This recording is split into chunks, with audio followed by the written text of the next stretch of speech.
Assalamualaikum warahmatullahi wabarakatuh. Kami Revanda Satria, Sabna Farah, Safna Aulia, Sela Arya, dan Sandy Satria akan menjelaskan tentang perlawanan Bali.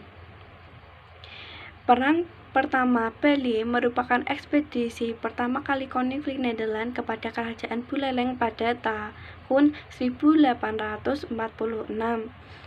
Pada perang kedua Bali, yang disebut juga Perang Jaraga, merupakan perlawanan pasukan Belanda melawan pasukan Bali pada tahun 1848.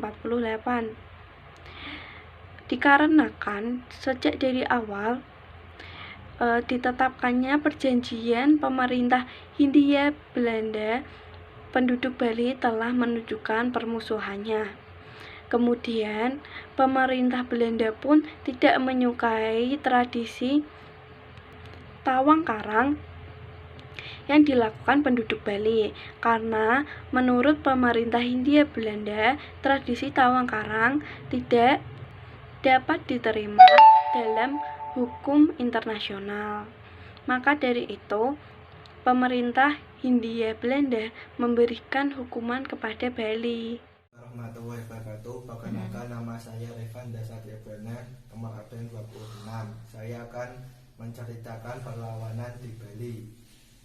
Meskipun Bali merupakan pulau kecil dengan wilayah yang sempit, tetapi memiliki beberapa kerajaan seperti Kerajaan Buleleng dan Karangasem, sehingga pemerintah Belanda ingin menguasai sebagian wilayah kekuasaan Kerajaan Bali. Keinginan Belanda untuk menguasai Bali dimulai sejak tahun 1841,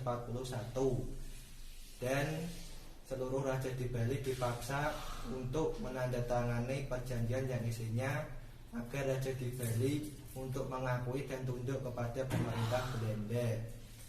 Sikap Belanda yang sewenang-wenang ini mendapatkan perlawanan dari rakyat Bali. Terima kasih. Wassalamualaikum warahmatullahi wabarakatuh. Keinginan Belanda untuk menguasai Bali selalu tidak berhasil karena Bali masyarakatnya konservatif atau masih berlaku adat atau tradisi, yaitu hak tawang karang yang dianggap oleh Belanda sangat merugikan.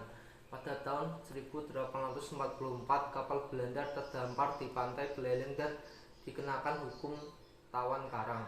Pihak Belanda menunjukkan sikap tidak terpuji, yaitu selalu ikut campur urusan kerajaan di Bali dengan mengajukan tuntutan dengan isi sebagai berikut. 1. Membebaskan Belanda dari hukum tawan karang. B.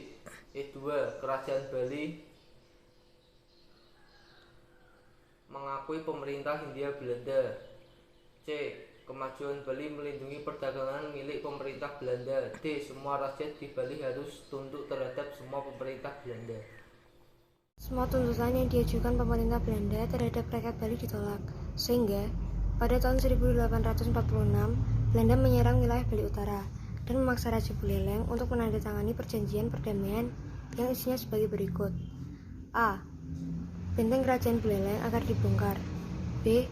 Pasukan Belanda ditempatkan di Buleleng. C. Biaya perang harus ditanggung oleh Raja Buleleng. Pada tahun 1848, raja-raja di Bali tidak lagi mematuhi kehendak Belanda. Bahkan, beberapa kerajaan telah bersiap-siap untuk menghadapi Belanda. Pos-pos pertahanan Belanda di Bali diserbu, dan semua senjata dirampas oleh Gusti Jelantik. Peristiwa ini menimbulkan kemarahan Belanda dan menuntut agar Gusti Jelantik diserahkan kepada Belanda. Pada tahun 1849, pasukan Belanda datang dari Batavia untuk menyerbu dan menguasai seluruh pantai Buleleng dan menyerbu Benteng Jagaraga.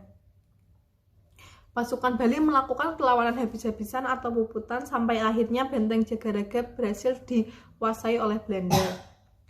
Para pemimpin mereka termasuk Inyoman Jelantik berhasil meloloskan diri.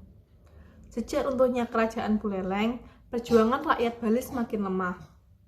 Pada tahun 1858, Inyoman Gempol mengangkat senjata untuk melawan Belanda, namun berhasil dipukul mundur.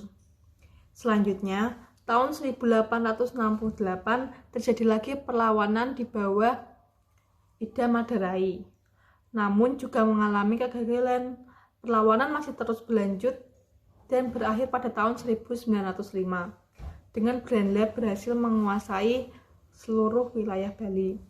Sekian dari kelompok kami. Wassalamualaikum warahmatullahi wabarakatuh.